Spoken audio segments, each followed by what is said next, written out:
अस्सलाम वालेकुम पाकिस्तान, आप देख रहे हैं सुबह की सोच और मेरे साथ हैं गजल अशरफ और मेरे साथ हैं स्नेहल लियाकत। अस्सलाम वालेकुम, गुड मॉर्निंग, वेलकम टू सुबह की सोच। आप सब ठीक ठाक होंगे। आज क्या बातें हैं फिर? आज बहुत सारी बातें हैं, बहुत सारी बातें हैं, अच्छी बातें भी हैं, खटी मीठी बातें भी हैं। Exactly. और मैं जब मिड में जाके क्रिकेट की बात करता हूँ तो आपको थोड़ा सा दचका मिलता है उस वक्त। तो मैं आज क्रिकेट की बात करना चाह रहा हूँ जहाँ पे चैंपियंस ट्रॉफी 2025 में ना तो इंडिया की टीम पाकिस्तान आ रही है और कहा तो यही जा रहा है कि उसके बाद पाकिस्तान की टीम भी इंडिया नहीं जाएगी। 3 साल अब एग्जैक्टली 3 साल का मुआहदा है, लेकिन अब एक ऐसी खबर आई है जो कि इंडिया का छोटापन हमारे सामने बेनकाब कर रही है। अब खबरी ये बता रहे हैं, जराए ये बता रहे हैं कि जो शर्ट होगी, कोई भी होस्ट मुल्क होता है ना, उसमें लिखा होता है क्रिकेट वर्ल्ड कप 2023 जब इंडिया में हुआ था तो नीचे छोटा सा इंडिया लिखा हुआ था। इसी तरह से चैंपियंस ट्रॉफी 2025 में जब पाकिस्तान में हो रही है तो शर्ट के ऊपर नीचे पाकिस्तान लिखा होता है। तो इंडिया अब ये चाह रहा है कि इंडिया चाह क्या रहा है, उन्होंने जब अपने जो जर्सी वाले हैं उनके ऑर्डर दे दिए कि हमारी शर्ट के नीचे पाकिस्तान का नाम ना आए। अच्छा। चाहे ये पाकिस्तान होस्ट कर रहा है नहीं कर रहा, हम वहां पे जा रहे हैं नहीं जा रहे, व्हाट्सएवर। जिस तरह एशिया कप 2023 में उन्होंने पाकिस्तान का नाम नहीं लिखने दिया था, इस दफा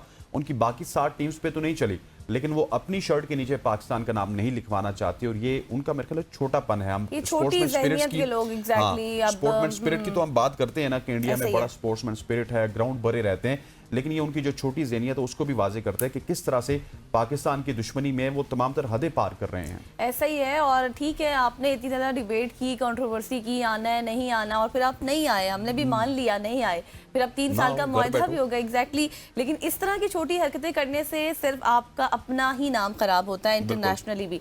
मेरे पास ये कहानी है या फिर ये बात है जी कि आपको सब जानते हैं कि जो मोनूमेंट बनाया गया था 2004 में इस्लामाबाद में, ब्लू एरिया में सॉरी, तो उसमें 2 पोइट्स की पिक्चर थी, जिसमें एक तो अलामा इकबाल की थी और दूसरा रोमानिया के पोइट थे जिनका नाम मिहाई एमिनेस्कू था। इन दोनों की पिक्चर्स लगी हुई थी और ये पिक्चर्स इस चीज़ की अक्कासी करती थी कि रोमानिया और पाकिस्तान के जो रिलेशंस थे, जो ताल्लुकात थे, उनको बेहतर करना है।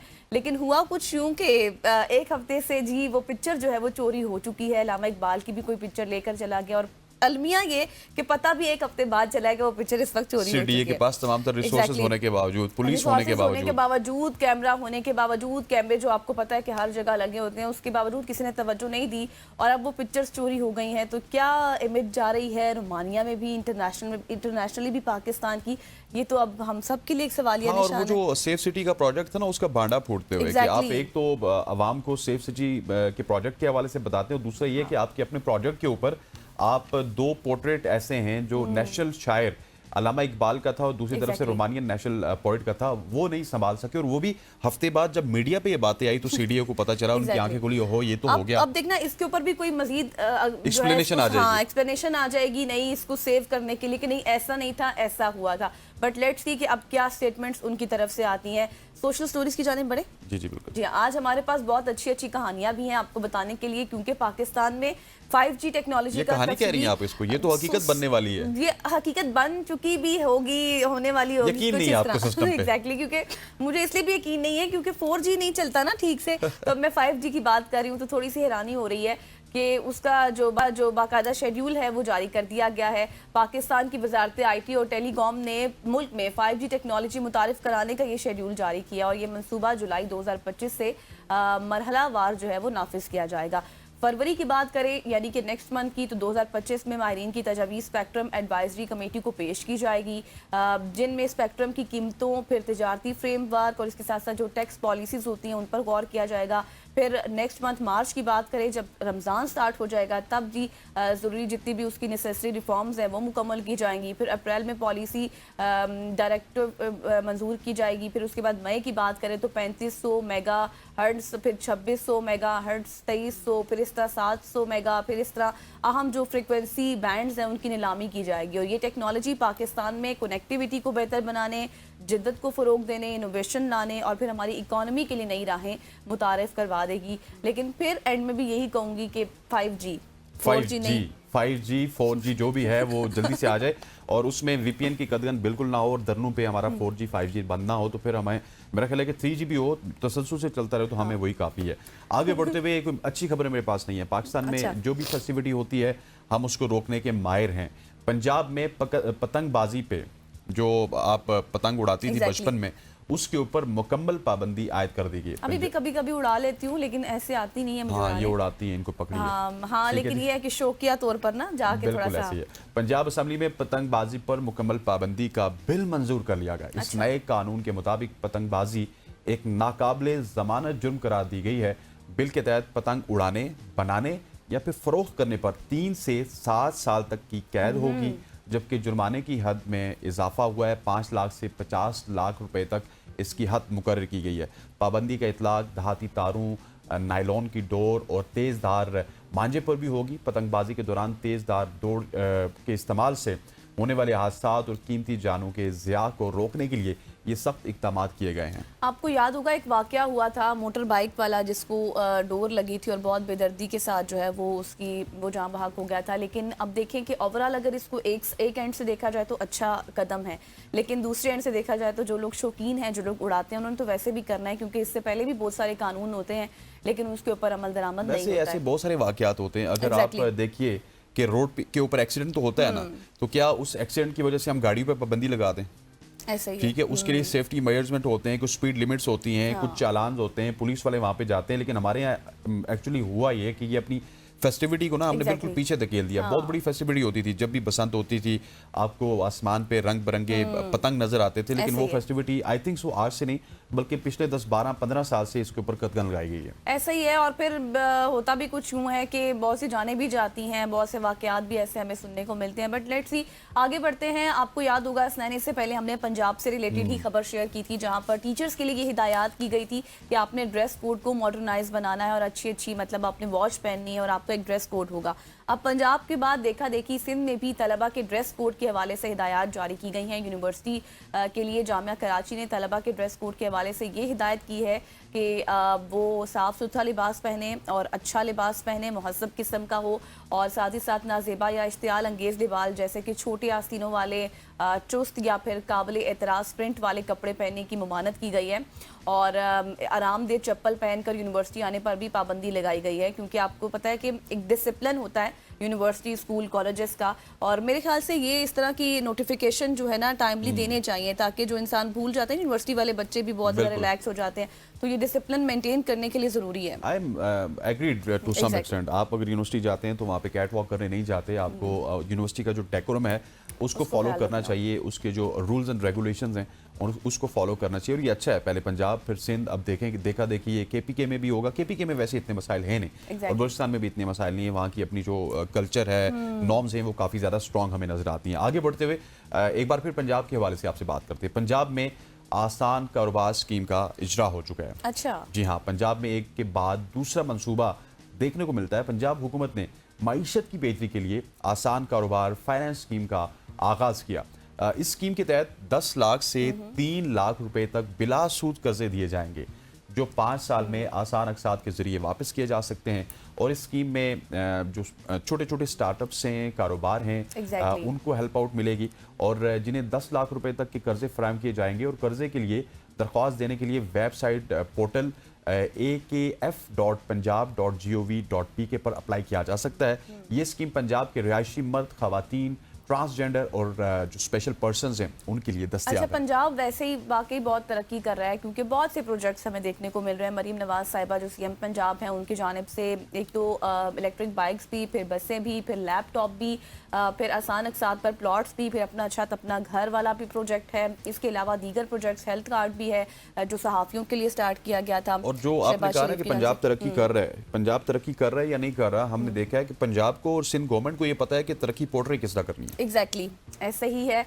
बट लेट्स सी कि ये इसकी जो पहुंच है वो छोटे तबके तक किस हद तक मुमकिन होती है और किस तरह से आगे ये मामला चलेंगे। और इस हवाले से तो आज हमारे साथ अपोजिशन लीडर पंजाब के मलिक अहमद खान साहब भी मौजूद होंगे और उनसे भी बात करेंगे कि ये जो प्रोजेक्ट्स चल रहे हैं इसका क्या फायदा होगा। और उनसे मैं ये सवाल जरूर रहूंगा कि गजल कहती हैं कि पंजाब बहुत ही तरक्की क्या कर रहा है, तरक्की स्पीड से तरक्की कर रहा है, तो आप क्या कहते हैं? रोज नए प्रोजेक्ट्स आते हैं ना, इसलिए आगे बढ़ते हैं। और दुनिया का वाहिद मुल्क जहां शरह पैदाइश बहुत ज्यादा कम है, यानी कि 0 होने के बराबर है, और ये दुनिया का सबसे छोटा मुल्क भी है। एग्जैक्टली ये वेटिकन सिटी ना सिर्फ यूरोप बल्कि दुनिया का छोटा मुल्क है और इसकी आबादी सिर्फ यानी 499, 500 भी पूरी नहीं है।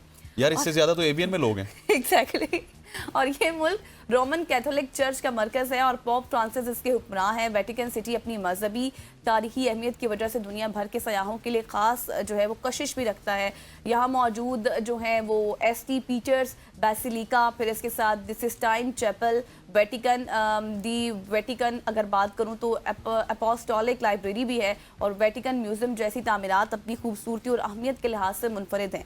इस मुल्क की जो मैशत का दारोमदार होता है ना, वो लोग जो आते हैं ना सयाह यहाँ पर, उनकी जो टिकटें वगैरह होती हैं या फिर जो आने की के लिए पे करते हैं, एग्जैक्टली वो जो अतियात देते हैं, जो टिकटें होती हैं, उसी से इस मुल्क की मैशत भी चलती है। 500 बंदा है मेरे ख्याल है कि एग्जैक्टली तो फिर ऐसे ही होगा। अगर 100 बंदा भी वहाँ पे घूमने आ जाए तो हर किसी ने अपना ठेला लगाया तो खूबसूरत जगह बहुत ज्यादा है तो हाँ। लोग ज्यादा जो है वो तादाद में जाते भी हैं और वहाँ का रुख भी करते हैं और इसी लिहाज से फिर निज़ाम भी चलता है क्योंकि 500 लोग आप देखें, छोटा मुल्क भी है दुनिया का, तो फिर इस तरह ही निज़ाम और यहाँ की शहरियत भी बहुत मुश्किल है। यहाँ की Exactly. शहरियत सिर्फ उन अफराद को दी जाती है जो पॉप की तरफ से दावतनामा वसूल Exactly. करें या फिर वहाँ पे मुलाजमत इख्तियार करें, उनको शहरियत दी जाती है, अदरवाइज शहरियत दी नहीं जाती। और डेफिनेटली ये आज हमने पाकिस्तानियों को बता दिया ना, हाँ। अब हर बंदा सर्च करेगा कि किस तरह से वेटिकन सिटी में पहुंचा जा सकता है, क्योंकि लेकिन मुझे नहीं लगता, फिर भी क्या पता उनका जाने का टिकटों का निज़ाम कैसा है, शायद कॉस्टली ना हो। एग्जैक्टली हाँ। आगे बढ़ते हुए दुनिया के सबसे महफूज तरीन शहरों की बात करेंगे। अच्छा। आपको पता है कि दुनिया में जो सबसे महफूज तरीन शहर है वो भी मिडिल ईस्ट में है।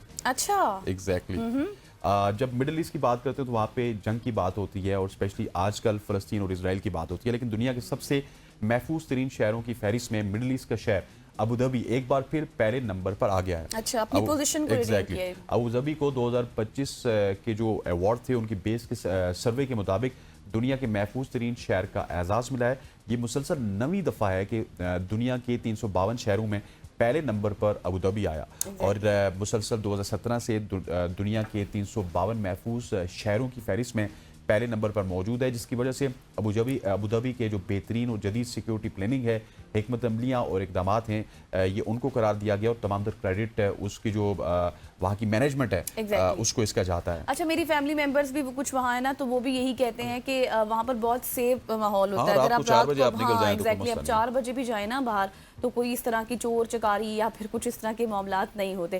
खैर आगे बढ़ते हैं और आपको बताते हैं कि ज्वेलरी की दुनिया का बेमिसाल शाहकार 151 करोड़ का हैरत अंगेज लहंगा, 1 अरब 51 करोड़। उसमें इस लहंगे में ऐसा क्या था, सिर्फ लहंगा ही था या नहीं, क्या ये हम देखते हैं।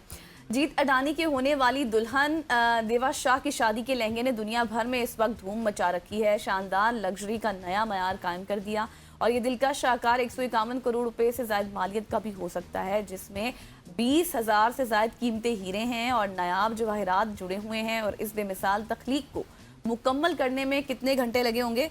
1000 घंटा लगा है इसको मेहनत करने में, बनाने में। और देवा शाह का ये लहंगा खूबसूरती, शान और शौकत और इनफरादियत का एक जीता जागता मंजर होगा जो ज्वेलरी और फैशन के मैदान में हमेशा याद रखा जाएगा। रखेंगे लोग इसको याद? क्यों नहीं रखेंगे? 1 अरब 51 करोड़ का लहंगा है यार, इसको भी याद नहीं रखेंगे तो 5000 वाले लहंगे को याद रखेंगे। खैर ठीक है, इंडिया वाले एक दूसरे के साथ मुकाबले कर रहे हैं। पहले अंबानी ने अपने बेटे की शादी करवाई, अब अडानी साहब अपने बेटे की शादी करवा रहे हैं। उन्होंने पहला टीजर जो दिया है वो 1 अरब 51 करोड़ के लहंगे से दिया और जो कि इस वक्त पूरी दुनिया में टॉप इन टाउन है। हाँ, आगे क्या होगा ये तो हमें पता नहीं, लेकिन अगली स्टोरी बड़ी जबरदस्त है। अच्छा, बिच्चू के हवाले से आपने सुना होगा, बिच्चू जब काट जाए तो बड़ा खतरनाक होता है। लेकिन बिच्चू के अंदर बहुत सारी ऐसी खुसूसियात हैं जिनका मैं जिक्र करना चाहूंगा। बिच्चू अपनी मुनफरिद खुसूसियात के बायस फितरत के हैरत अंगेज जानदारों में शामिल होता है। अच्छा, बिच्चू 6 दिन तक अपनी सांस रोक सकता है। अच्छा, मरता नहीं है वो? नहीं। और बिच्चू के हवाले से बात की जाए तो 1 साल बगैर खाए पिए जिंदा रह सकता है और किसी भी सतह पर चढ़ सकते हैं। ये अल्ट्रा वायलेट रोशनी में चमकते हैं।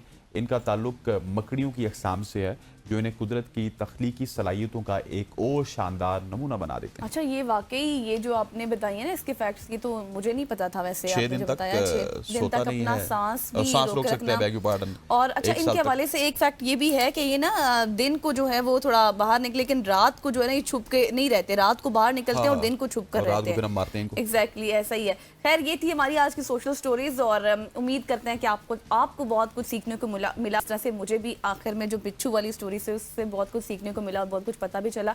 यहाँ पर लेते हैं एक ब्रेक और ब्रेक के बाद फिर आएंगे और आगे बढ़कर मजीद सेगमेंट्स पर बात करेंगे। Stay with us.